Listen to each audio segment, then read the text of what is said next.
बाबा, मुळात आम्हाला ही संकल्पनाच पटत नाही. आमच्या आईच्या जागी तुम्ही दुसरी आई आम्हाला आणणार आणि आम्ही काही आता लहान नाही तिला चटकन स्वीकारायला. आमची मानसिक तयारीच होणार नाही. ठेवा फोन, मला सध्या काम आहे म्हणत पृथाने फोन ठेवला. विनयरावांनी शुभ्राला फोन लावायला घेतला पण परत कट केला. ही तिची बहीणच असंच बोलेल हा विचार मनात आला. काय करावं, मनाची स्थिती द्विधा झाली आणि शेवटी विनयराव आपला चहाचा चहा घेऊन बागेत फिरायला निघाले. रोजच्या बाकड्यावर स्मिता आधीच येऊन बसलेली होती.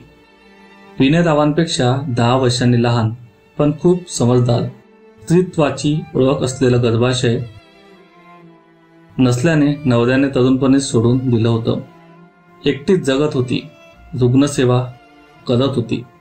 विनयरावांच्या बायकोच्या आजारपणात तिची खूप मदत झाली होती. खरं तर त्या आजारी बायकोने सुचवलं होतं, एकटे राहू नका, स्मिताला विचारा आणि लग्न करा. माझ्या लेकींना माहेर ठेवा हं. मध्ये 5-6 महिने दुसऱ्या रुग्णासाठी ती दुसऱ्या गावी निघून गेली होती. त्या वर्षभरात विनयरावांनी भयान एकटेपण अनुभवलं होतं. मुली त्यांच्या संसारात, कुणाच्या आयुष्यात 1-2 दिवसाच्या वर त्यांना स्थान नव्हतं.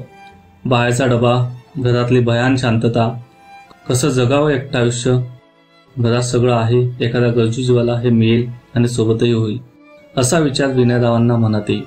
पण मुलींचे असं उत्तर. शेवटी आज त्यांनी स्मिताला सांगितलं, आपण रजिस्टर लग्न करून घेऊ.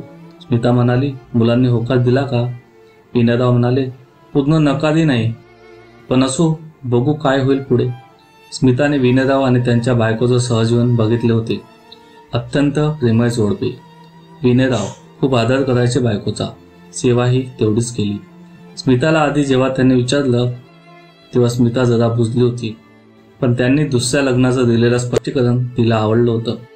ते म्हणाले होते, हे बघ स्मिता, या वयात स्त्री पुरुष एकत्र राहणं म्हणजे समाज कोणत्या नजरेने बघतोय याचा विचार करत बसायचा नाही. तुलाही आणि मलाही सोबतीची गरज आहे. बऱ्याचदा मनातल्या भावना बोलायच्या असतात.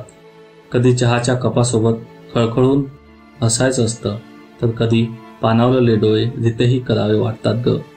आणि देवाच्या कृपेने सगळं आहे, त्याचा तुलाही उपयोग घेता येईल. तुझीही मरमर कमी होईल, मलाही कुटुंब असण्याचं समाधान मिळेल. स्मिता हसत म्हणाली होती, कुटुंब कधी दोघांचं असतं का? त्यावर विनयराव म्हणाले, खूप माणसं याला जरी कुटुंब म्हणत असतील ना, तर मला आणि माझ्या बायकोला वाटायचं कुटुंब म्हणजे 2 माणसांचा एकमेकांशी प्रेमळ संवाद, हाताचा हात. अगं पूर्वीसारखी थोडीच आता इतकी माणसं एकत्र राहतात आणि असले तरी एकमेकांचा आदर करणारे कमीच. आता कुटुंब असंच जिथं एकमेकांच्या भावनांचा, विचारांचा आदर केला जातो, जिथं स्थिरता मिळते. हे सगळं ऐकून स्मिताच्या डोळ्यात पाणीच आलं. तिला आठवलं, आपण लग्नाच्या वेळी आईला म्हटलो होतो, विश्वासात घेऊन समोरच्या कुटुंबाला सांगू मी कधी मूल देऊ शकणार नाही, पण आपल्याला गर्भाशयच नाही हे आईने नाहीच सांगू दिलं. वेड्यासारखा प्रेम करणारा नवरा जेव्हा त्याला कळलं तेव्हा आपल्या कुठल्याही भावनेची कदर न करता त्याने हाकलून दिलं होतं आपल्याला. आपण कसे जगू याचा सुद्धा विचार त्याने केला नाही.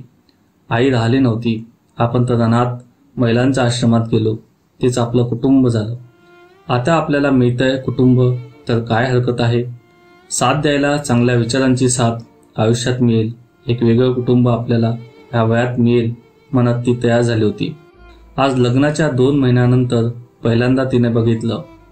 खोलीत विनयराव बायकोच्या फोटोसमोर रडत बसले बोलत होते, मला माफ कर, तुझ्या मुली माहेरपणाला यायला तयार नाही ग.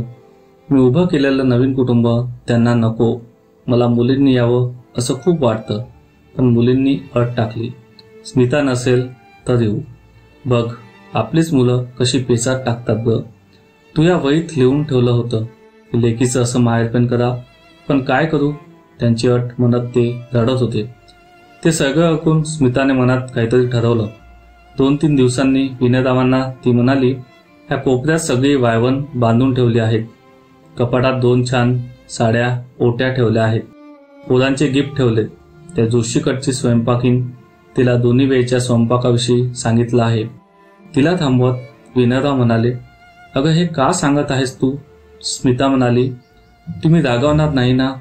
मी मुलींना शेजारच्या जोशीबाईंकडून खोटेच फोन केलेत तुमची तब्येत बरी नाही म्हणून. या 4 दिवस असं कळवलं आहे. मी गावाला गेले हेही सांगितलं आहे. त्या येतील उद्या. 4 दिवस माहेरवाशीन राहतील. तुमच्या पूर्वीच्या कुटुंबाचा सहवास लाभेल. माझी अडचण नको म्हणून मी माझ्या आश्रमात जाते. विनयरावांचे डोळे पाणावले.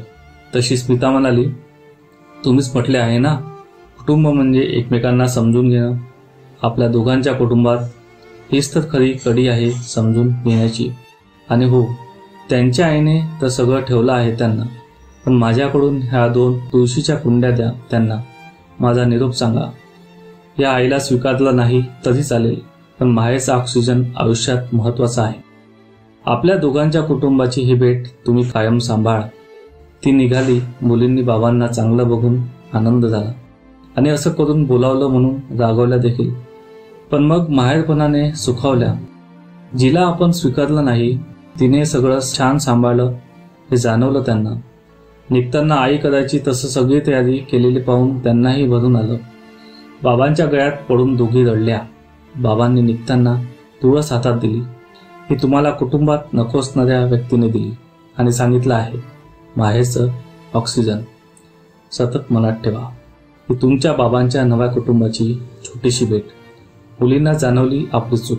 बाबांना सोबतीची गरज होती, त्यामुळे घेतला त्यांनी हा निर्णय. त्या दोघींनी मग एकमेकींशी बोलून ठरवलं. रिक्षात विनयरावांना घेऊन बसल्या आणि बसस्टँडऐवजी रिक्षा सरळ आश्रमात नेली. स्मिताला भेटून गळ्यात पडल्या. गर्भाशय नसलेल्या स्त्रीला आईपण मिळालं आणि सगळ्यांना एक कुटुंब. विनयरावांनी आपलं हे कुटुंब बघून डोळे पुसले. स्मिताला जाणवलं रिक्षातल्या तुळशी वाऱ्यावर डोलत कुटुंबाचा ऑक्सिजन सगळीकडे वाटत होत्या.